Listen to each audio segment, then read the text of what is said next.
Assalamualaikum warahmatullahi wabarakatuh. Perkenalkan, nama saya Ramza Razira Farendra, kelas 2A dengan nomor NIM 240 10 30 103. Nah, hari ini saya ingin mempresentasikan tentang hasil review dari buku yang diberikan dosen saya, yaitu Pendidikan Agama Islam yang saya bahas ini adalah karakter sukses. Nah, kita lanjut saja. Pertama ada latar belakang. Latar belakangnya, manusia harus sadar bahwa pembentukan karakter dan watak dan atau kepribadian itu sangat penting, bahkan sangat mendesak dan mutlak adanya. Jadi di setiap manusia itu pasti memiliki karakter dan kepribadian yang berbeda-beda. Nah, karakter dan kepribadian itu harus sangat mendesak atau mutlak adanya, karena di setiap manusia itu pastinya ada. Dan selanjutnya ada berbeda dengan peran pendidikan pada negara-negara maju, yang pada dasarnya lebih terbatas pada transfer ilmu pengetahuan. Peranan pendidikan nasional di Indonesia memikul beban yang lebih berat. Oke, selanjutnya.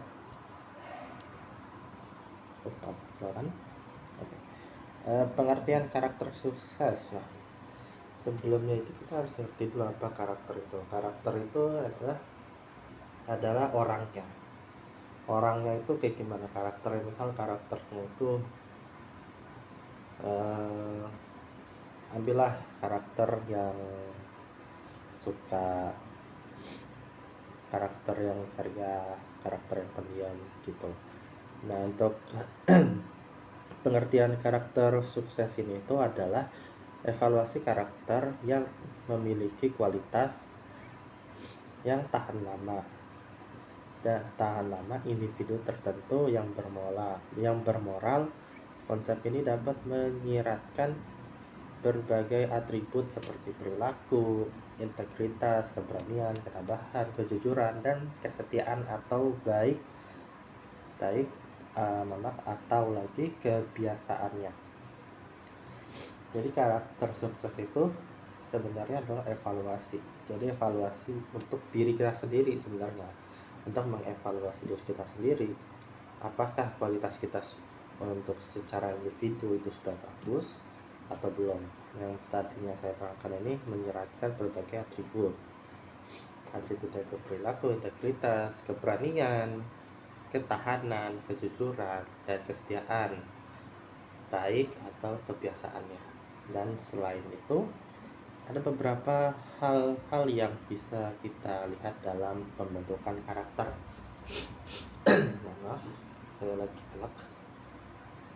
Yang pertama itu adalah unsur pembentukan karakter. Unsur pembentukan karakter itu yang saya ketahui, unsurnya itu dari mana awalnya? Awalnya itu dari orang tua kah atau dari nenek kakek ya?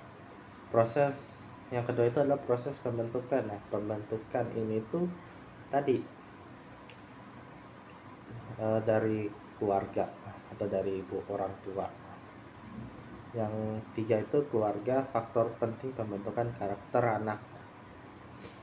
Kalau tadi ada unsurnya apa? Misalnya unsurnya itu geografis, unsur itu dari keluarga, kerabat, teman itu, dan ada prosesnya itu nggak lama, prosesnya itu nggak sebentar, lama prosesnya itu, lama pembentukannya.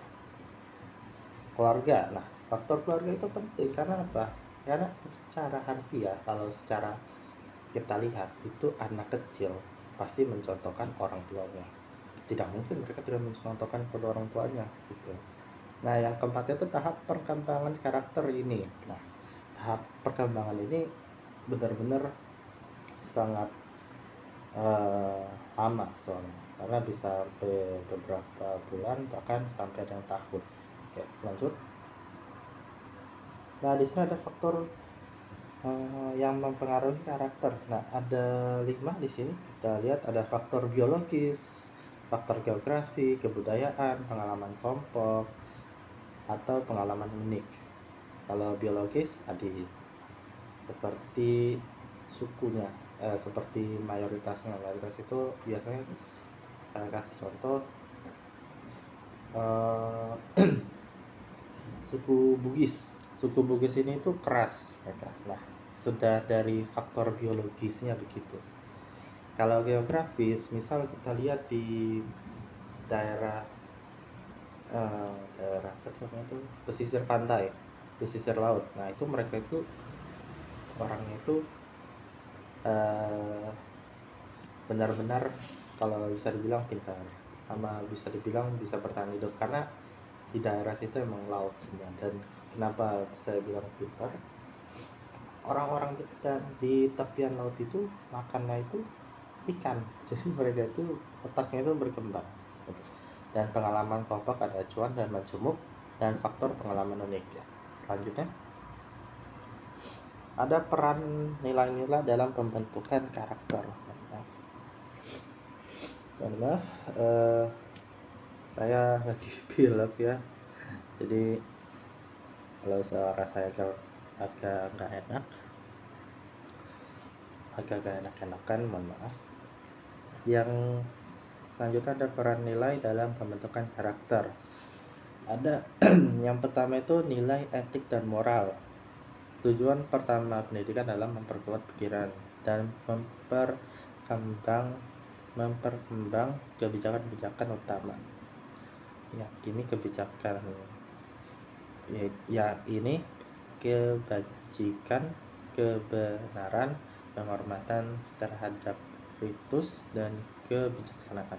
Yang kedua ada nilai estetik ya. Oke, selanjutnya, nah di sini ada nilai agama. Selanjutnya ada nilai agama ya, kita tahu sendiri nilai agamanya bagaimana. Itu agama itu pastinya mengajarkan kita untuk bermoral. Pada masa sekarang ini berakar dari yang dari tidak ditanamnya nilai-nilai agama. Ada sumber pedoman hidup individu itu contohnya ya, aturan-aturannya. Oke, selanjutnya saja ada nilai sosial. Oke, selanjutnya adalah peran pendidikan dalam pembentukan karakter. Nah, kalau kita berbicara soal peran pendidikan, pastinya membentuk karakter kita lebih sopan, disiplin, dan memiliki integritas. Oke. Ya, mohon maaf ya, kita agak cepetan dikit soalnya minimal harus 7 menit ya. Aku nggak tahu kalau bisa lebih dari 7 menit ya, semoga saja bisa. Nah, sekarang ada peranan hard skill dan soft skill. Nah, kalau kita lihat hard skill itu kemampuan yang dimiliki seseorang untuk melakukan sebuah pekerjaan baik dan benar adalah tergantung bagaimana hard skill dimiliki. Nah, kalau sebagai mahasiswa seperti kita ini, itu kita harus mengembangkan hard skill sebagai dasar untuk melamar pekerjaan, dan diimbangi dengan soft skill dengan landasan untuk melakukan pekerjaan. Maaf, bentar. Oke, agak blur.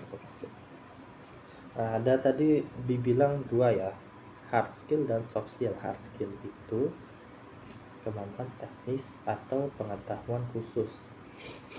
Jadi kemampuan teknis dan kemampuan khusus itu kalau menurut saya kayak orang-orang yang bekerja di suatu bidang dan kemampuannya itu harus memenuhi teknis dan pengetahuan khusus.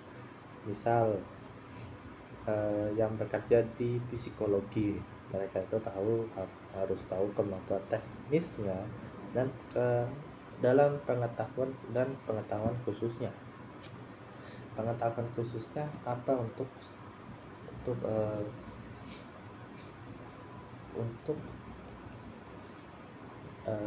berbicara dengan kliennya. Pengetahuan khususnya itu harus apa, psikologi seorang anak itu kayak gimana gitu, pengetahuan khusus dan teknisnya. Kalau soft skill itu milik pribadi. Kalau contohnya seperti si A memiliki soft skill di bidang seni mengecat atau merakit, itu soft skill. Nah, jadi ada 12 karakter yang layak dimiliki seseorang untuk menjadi orang sukses. Yang pertama itu harus percaya diri. Kalau nggak ada percaya diri ya susah justru. Ada harga diri, ada sikap pantang menyerah, mempercayai intuisi, kreatif, pemberani, passion, action, komitmen, bersyukur, pasrah, dan mendekatkan diri pada sang hidup atau Tuhan gitu.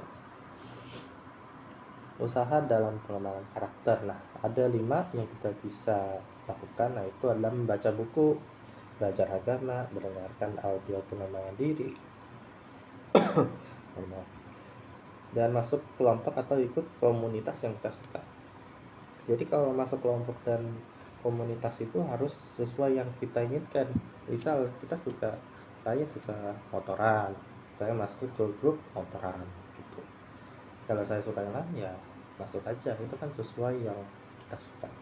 Yang terakhir adalah ikut seminar dan pelatihan. Oke. Ya, sekarang selanjutnya ada pendidikan karakter. Pendidikan karakter ini bertujuan untuk menyempurnakan diri individu secara terus-menerus dan melatih kemampuan diri demi menuju ke arah hidup yang lebih baik. Tidak semata-mata semata-mata pembelajaran pengetahuan sementara, tetapi lebih dari itu.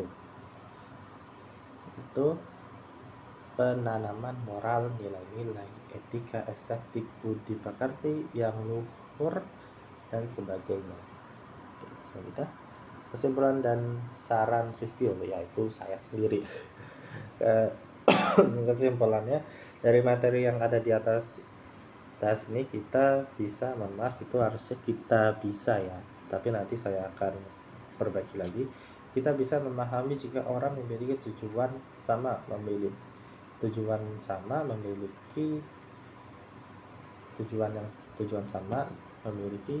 dan ingin meningkatkan mohon maaf, nanti saya perbaiki lagi, meningkatkan kualitas diri sendiri begitu.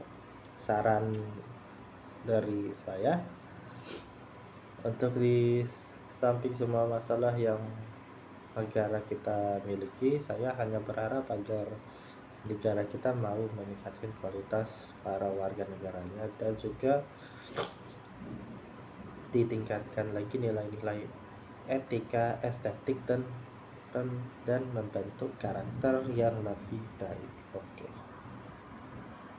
Oke, sekian dari saya, kurang lebih ya mohon maaf jika kalau suara saya seperti ini dan suka tidak enak didengar karena saya sedang pilek, mohon maaf. Dan untuk selanjutnya nanti untuk yang masih kurang itu saya akan perbaiki ya. Setelah itu saya akan kirim ke tugasnya ini pada PJ-nya langsung. Oke, terima kasih sudah mendengarkan presentasi PPT saya. Kurang lebihnya maaf. Wassalamualaikum warahmatullahi wabarakatuh.